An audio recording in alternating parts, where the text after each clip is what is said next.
Phone tapping అంశం తెలంగాణ రాజకీయాల్లో కలకలం రేపుతోంది. రాజకీయ దుమారానికి తెరలేపింది. బీఆర్ఎస్ ప్రభుత్వమే చేయించిందని విపక్షాలు అంటుంటే తమకు ఎలాంటి సంబంధం లేదని గులాబీ దళం అంటోంది. కావాలంటే ఎలాంటి విచారణకైనా సిద్ధమని తేల్చి చెప్తోంది.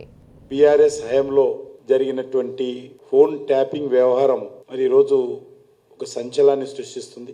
రాజకీయపరమైనటువంటి వ్యక్తులపైనే కాకుండా అధికారులపైన,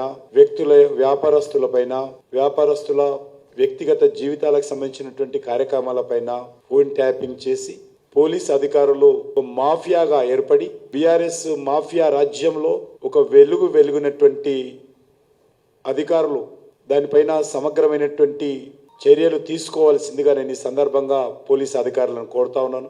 వ్యక్తుల నుంచి బ్లాక్మెయిల్ చేసి కోట్ల రూపాయలు వసూలు చేయడం కోసము ఫోన్ ట్యాపింగ్ చేయడము చాలా దుర్మార్గము. ముఖ్యమంత్రి తనకు సంబంధించినటువంటి మంత్రులను ఆ రోజు పెట్టుకొని ఈ ఫోన్ ట్యాపింగ్ వ్యవహారము చాలా దుర్మార్గంగా వ్యవహరించడం జరిగింది. దీనిపైన ఉన్నత స్థాయి దర్యాప్తు జరపాలి, న్యాయ విచారణ జరపాలని నేను ఈ సందర్భంగా డిమాండ్ చేస్తా ఉన్నాను. మహిళా సోదరి మనులకు నెలకు 2500 ఇస్తాను, అది ఇరాబాయ్ అంటే అది లేదు. నెలకు 4000 ఇస్తాం ముసలోళ్ళ కన్నా, అదే ఇరాబాయ్ అంటే అది దిక్కు లేదు. ఇవేవి లేవు. అందుకే దాన్ని కవర్ చేయడానికి ఏం చేస్తుండు, ఫోన్ ట్యాపింగ్ అవుతుంది అంటాడు.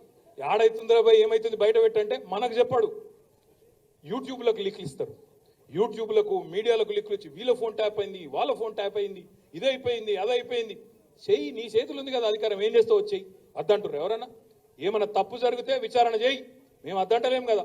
ఎక్కడెక్కడ తప్పులు జరిగినో ఎవరు తప్పులు చేసినరో వాళ్ళ మీద చర్య తీసుకో. భయపడతాం, ఎవడు కూడా ఇక్కడ భయపడ్డాడు ఎవడు లేనే లేడు. నువ్వు ఎంటిగా కూడా వీకలేవు అనే మాట కూడా నేను విజ్ఞప్తి చేస్తా ఉన్నాను. ముఖ్యమంత్రికి తెలియకుండా ఎస్ఐబి టెలిఫోన్ వింటారా? Real estate